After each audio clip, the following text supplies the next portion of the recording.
Podium mic check. Test 1, 2, 3, 4, 5, 6, 7, 8, 9, 10. Podium mic check. Test 1, 2, 3, 4, 5, 6, 7, 8, 9, 10.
Mic check. Test 1, 2, 3, 4, 5, 6, 7, 8, 9, 10. Podium mic check. Test 1, 2, 3, 4, 5, 6, 7, 8, 9, 10.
Good afternoon.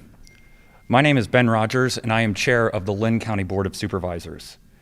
We had our last COVID-19 press conference in May, and unfortunately, we are back to report some disheartening news about the virus spread in our community, particularly over the last 14 days in our community and in surrounding communities and cities. I would like to start this press conference remembering those who lost the fight with COVID-19. More than 80 Linn County residents have died. Many of these people died alone, on a ventilator, unable to be surrounded by their loved ones. More than 1,200 of our Linn County residents have tested positive for COVID, with many losing their jobs, their livelihoods upended, their faith in the future shaken, our way of life changed, and children and students unable to complete the school year, missing prom, graduation, final seasons of sports, and many other milestones that many of us can remember fondly from our youth. Now, it's become typical for an elected official to talk about this in unprecedented terms, but I think that term has lost its punching power. In the early stages, this was unprecedented. We didn't know how to live with or adapt to COVID, but now we know, and we can no longer plead ignorance to or ignore the science of what this virus is, how it spreads, the damage it can do to our economy, to our health, to our loved ones, and to our children's education. What is being asked of you today is the most minimal and the least invasive of sacrifices: to wear a mask or a face shield when you are in public, at work, or in close proximity to someone else. By doing this and practicing social distancing, we can begin to slow the spread down, but this will take all of us, collectively, unified, towards a common goal of reducing spread. This doesn't work if only some people take this advice seriously. It is achieved if we all take this seriously. Your government is working hard in both assessing, planning, responding, and innovating. The health and safety of our residents is our #1 priority. Now, we need you to make the following public health guidance your #1 priority. It will keep you and your family and your friends safe. Please wear a mask. In the United States, we average around 40,000 deaths from traffic accidents each year, and for that reason, we all wear seatbelts. In just a few months, we have had 127,000 deaths nationwide from COVID-19. Think of this as a seatbelt for your respiratory system and the prevention of COVID spread. And as you'll see today, we are all wearing masks. Masks are a demonstration that you care about the health, safety, and well-being of the people around you. Not wearing a mask is a demonstration that you care little about the health, safety, and well-being of those around you, because wearing a mask is one of the most effective ways of reducing spread. We also need each other. Our numbers are climbing, so we must be diligent and increase our efforts to meet the rising numbers. I really do thank you all for your efforts to date, and imagine how much worse this could have been without all of your sacrifices. Even though we have all worked hard, COVID is still here, and we need to depend on each other to make sure the spread is minimized until we have a vaccine. Keeping the economy open. Please follow the guidance you hear today. It is our best chance to keep people healthy, prevent our hospitals from being overrun, and keeping the economy open in Linn County. We all want to get back to normal, but for now, normal is following the guidance of our health professionals. I am sensitive and saddened to the fact that many in our community have experienced tremendous financial and emotional pressures from losing a job, having their hours reduced, and having their children at home while all trying to stay afloat. Even under the best of circumstances, having our children home during the workday is stressful and can lead to additional mental health issues. With the school year quickly approaching, it may very well be the case that in-person schooling is not the safest option. We may experience greater pressure on our workforce to have to figure out how to let parents work from home if they have a job and school their children at the same time. COVID does not care about the economy. It is not a personality that you can tune out because you don't agree with its politics. It is a virus. But if you care about the economy, your children's ability to go to school, your ability to work or find employment, and the health, safety, and well-being of others, then you need to take these recommendations very seriously. This weekend, we are celebrating Independence Day. Our freedom and independence is something that is fought for, not given to. If we want to be free from COVID, we cannot be passive passengers. We all have to be leaders who take this seriously and to be role models for our family, our friends, our places of work and worship by setting the standard for what freedom from COVID looks like. Wearing a mask, practicing social distancing, and not gathering in large groups. So as we enter into this holiday weekend and for the many days ahead, please be safe and take care of each other.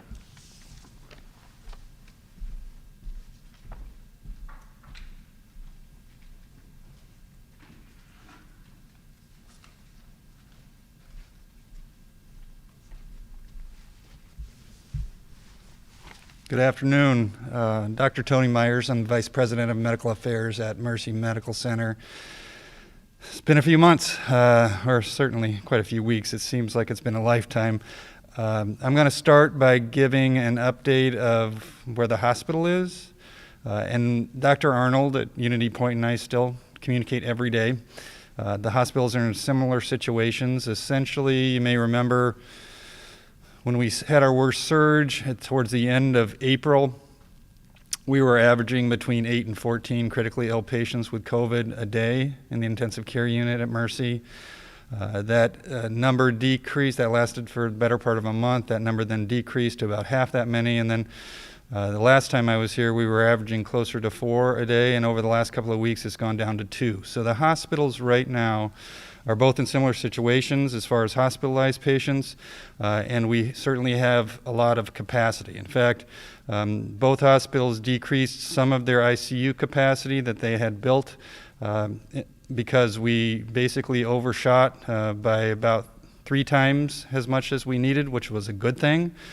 While we decreased capacity, we still have double of what we would normally have. That would easily take care of a similar surge that we saw in April. And of course, we can surge back up to more if we need to. So the community should be reassured by that.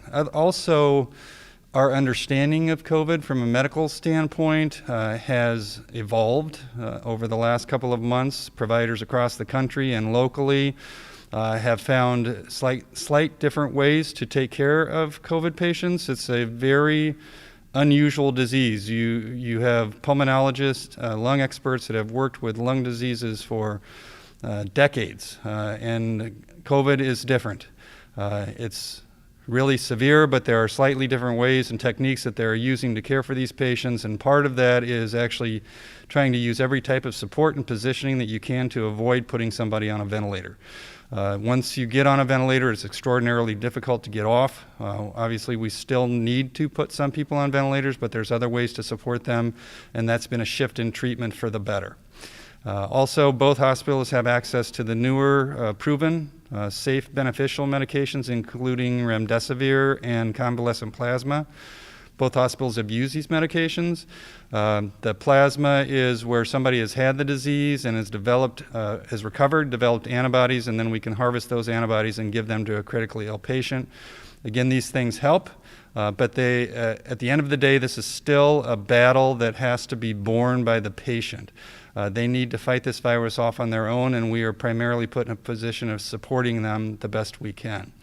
The recent increase in cases, and it's important to know, I think Supervisor Rogers did a really good of explaining what we are concerned with and what we need to do, and I'll at the end, of course, say the same thing over, but it's typically there is a lag. Even though the hospitals are in a really good position right now, once there's a surge in the community, and we've seen this across the country, there's 2 to 4 weeks before we start to see an impact on the hospitalizations. What we're seeing now are younger people, but eventually the people that are at most risk, the older people and people with medical conditions, will get exposed if the community continues to surge.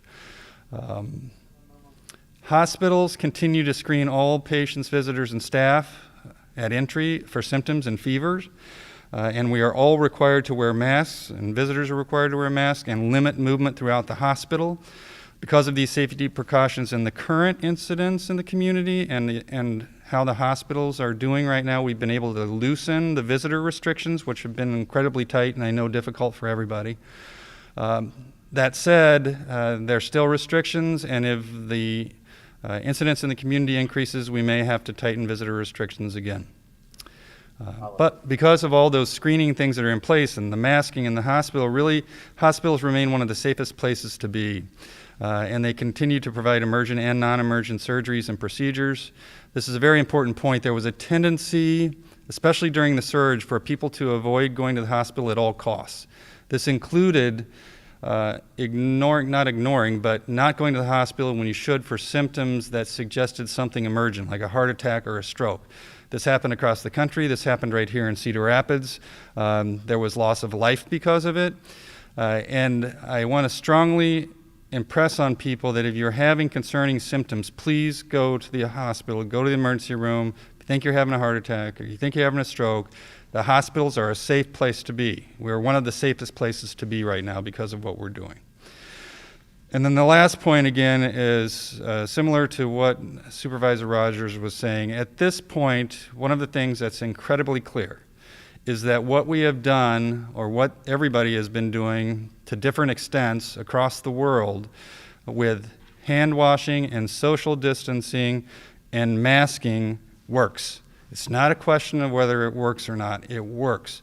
Nobody wants to go back to a place where we are stuck at home and businesses have to close. Please, please avoid large gatherings, wash your hands, and wear masks when in public if you can't maintain that separation. Thank you.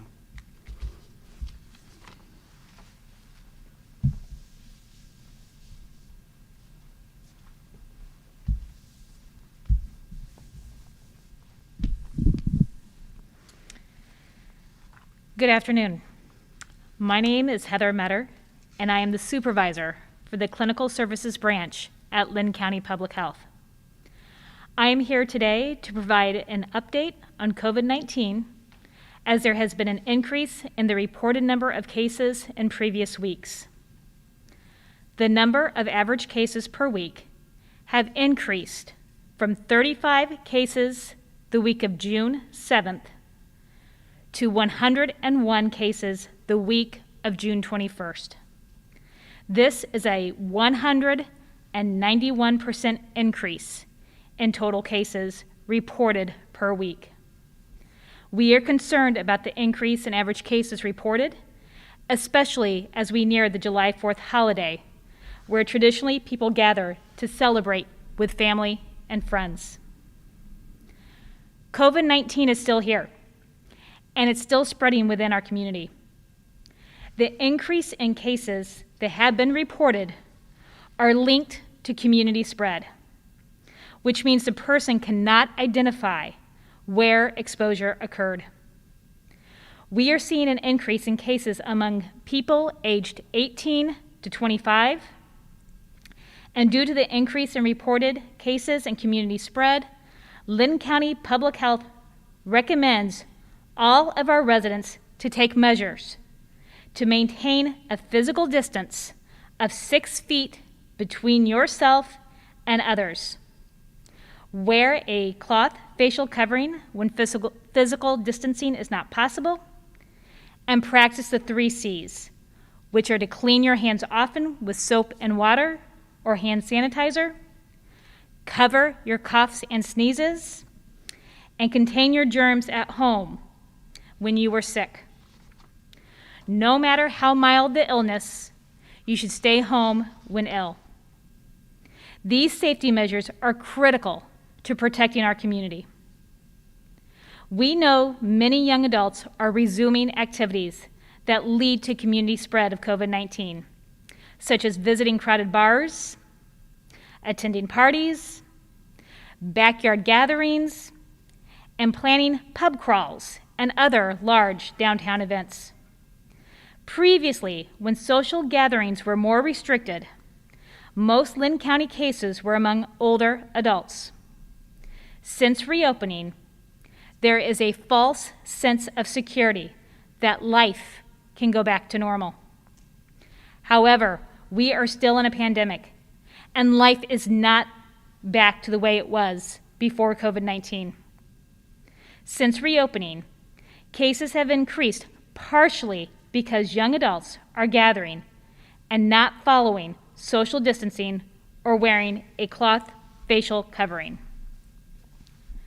We are also aware of gatherings and events such as prom, graduation activities among teens. Our concern is that we will begin to see an increase in virus activity among those aged 15 to 19. While we have not seen COVID-19 causing severe illness or hospitalizations among young adults or teens, we know that there are many people that are unaware of underlying chronic health conditions and are at risk for developing severe illness that may result in hospitalization or death. Additionally, the risk of spreading this virus to older loved ones or those with underlying health conditions is still a threat. Additionally, we have also noticed that people that test positive for COVID-19 need a reminder of what they should do to prevent spreading the virus to others. The recommendations for isolation for those that test positive or those that are a contact to someone that tests positive have not changed.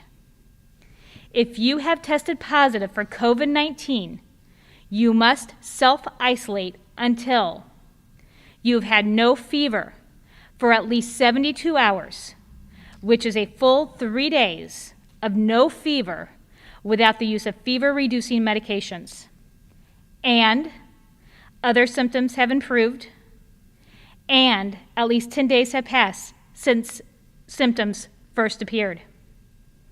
If you are a contact to a positive case, you should self-isolate for 14 days, regardless of whether you have a negative test result prior to completing the 14 days of self-isolation.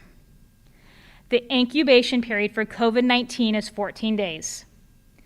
Testing is a point-in-time test. Therefore, having a negative test one day does not mean that you won't have a positive test in a day or two. Therefore, if you are a contact to someone who has tested positive for COVID-19, you need to complete the full 14 days of isolation and monitor for signs of illness.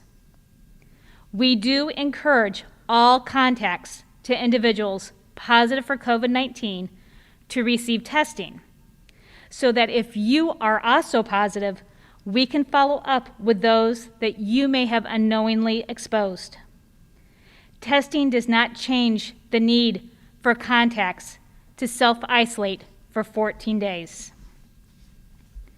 If you have symptoms of COVID-19, we encourage you to contact your healthcare provider for testing. Your healthcare provider can determine if testing is appropriate.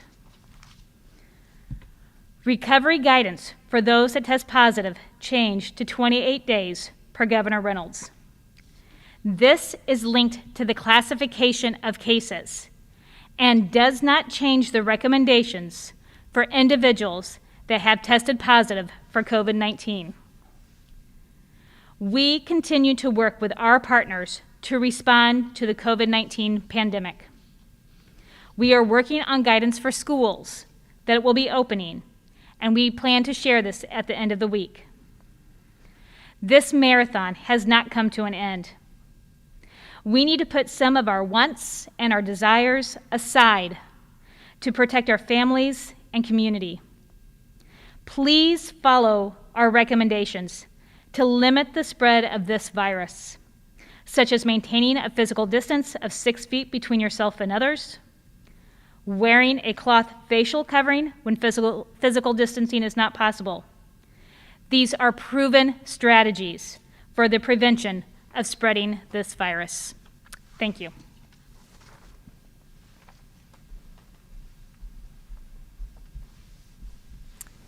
This is the end of the prepared remarks for today. We do have time for some questions for our media partners on the line. Just indicate to the moderator if you have a question. I understand we do have one for Dr. Myers. Just as a reminder to our media professionals, only the speakers on the schedule are in the room. So if you do have questions for our other COVID response partners, to please direct those to the communications contacts. And then as a reminder to the speakers, please repeat the question before answering. Travis, I believe your question is for Dr. Myers. Would you like to go ahead? Yes. Hi, Dr. Myers. I was wondering if you think that the hospital would need to, I'm sorry, I got an email. If you think the hospital would need to slow down the rate at which it has been resuming any surgeries to possibly increase bed space for a second wave of increased hospitalizations. So thanks, Travis. The question really was, if I understood it correctly, was do we think that we're going to have to back away from some of the procedures that we're doing, the non-emergent procedures that we're doing in the hospital? That's always a possibility, Travis. We are prepared to do what we need to do. The main reason, honestly, that we needed to do it early on was because of lack of PPE. This was a nationwide shortage, everybody remembers. That's no longer a problem. So since we're not facing that, then the bar to have to stop doing those things would be different. The next step would be if we would need extra staff, that we would need to divert from staff that is working in those areas to take care of other things. I would like to hope that we would never have to do that, but we are certainly prepared to do it if we need to.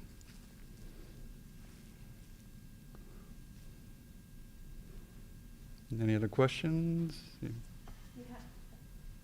have one from Kate Payne. Kate, go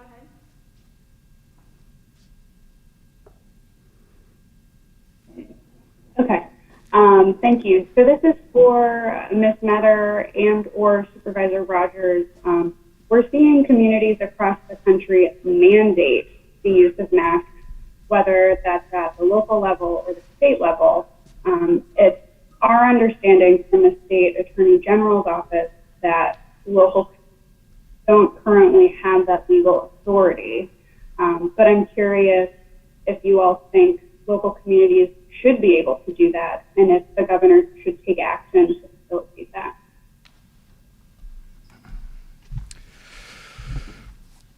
Thank you very much. The questioner asked if masks can be mandated, and as I think has been alluded in earlier press conferences in COVID, in this COVID response, the state of Iowa actually the governor has to delegate to local cities and municipalities the ability to implement some of those restrictions. So we cannot mandate, and by we I mean Linn County cannot mandate that citizens wear a mask.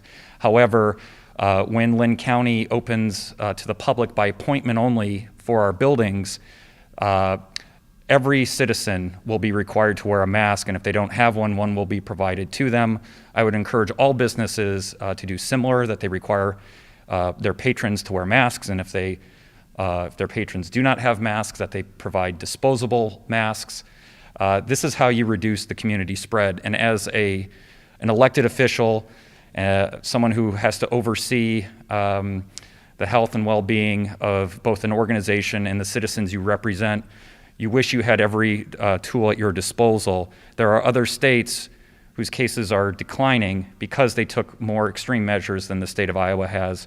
There are other countries that took more proactive measures, like New Zealand, that hasn't had a positive case in well over 3 weeks. In fact, they had a full rugby game of 40,000 people.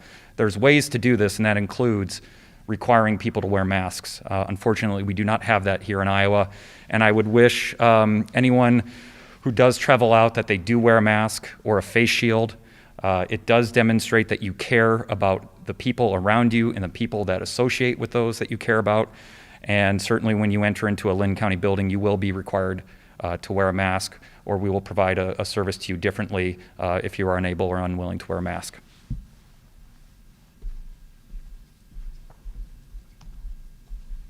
Thank you, Supervisor Rogers.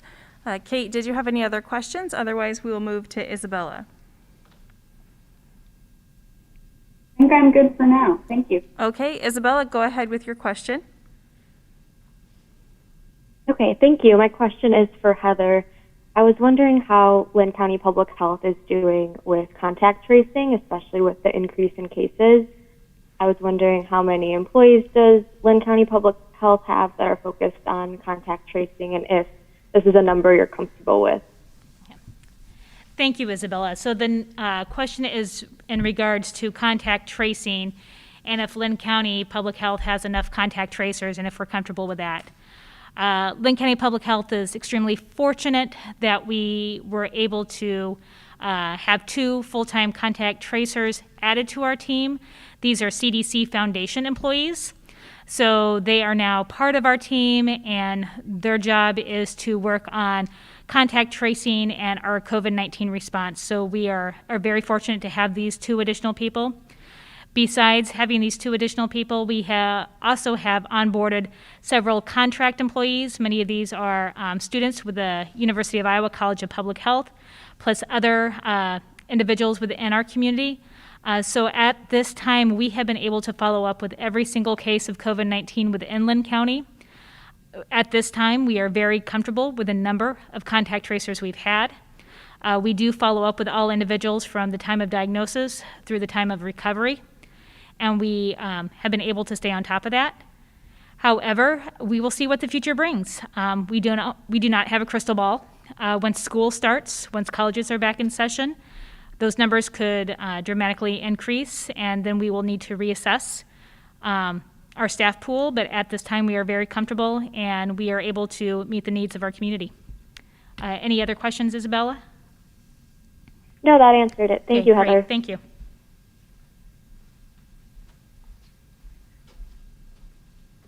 Okay, I'm not seeing any other requests for questions come through our virtual meeting platform, so I will open it up to anyone else that's on the phone that has a question for our speakers.